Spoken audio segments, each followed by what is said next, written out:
যখন লোকালয়ে থাকি বর্তমানে যে রোডের অবস্থা এত বেশি ধুলাবালি, সেগুলো সহ্য করতে করতে আমাদের ফুসফুসের সমস্যা তৈরি হচ্ছে, অ্যালার্জি বাড়তেছে, হাঁচি কাশি বিভিন্ন রকম অসুখের সম্মুখীন হতে হচ্ছে। কিন্তু এখানে এসে পুরা প্রাণ ভরে নিঃশ্বাস নিতে পারছি।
সুন্দরবন এ অঞ্চলের শুধু না, পৃথিবী বিখ্যাত একটি পর্যটন কেন্দ্র।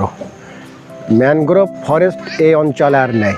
এই সুন্দরবনে আসার জন্য সবচেয়ে ভালো পথটা হলো সড়ক পথে সাতক্ষীরার সুন্দরবন, এবং এটা আসার একমাত্র পথ একেবারে ঢাকা থেকে রাত্রে স্টার্ট করে সকালে সুন্দরবন দেখে রাত্রি ফিরে যেতে পারে।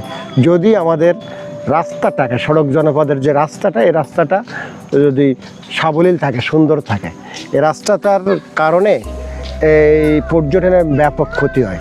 এবং একমাত্র বাংলাদেশের সাতক্ষীরা রেঞ্জের সুন্দরবন মুন্সিগঞ্জ যেটা কেন্দ্রটা, এখান দিয়ে একেবারে সড়ক পথে সরাসরি নদী পার হয়ে সুন্দরবন যাওয়া যায়। বাংলাদেশে আর কোথাও সুন্দরবনে এরকম কাছে নেই।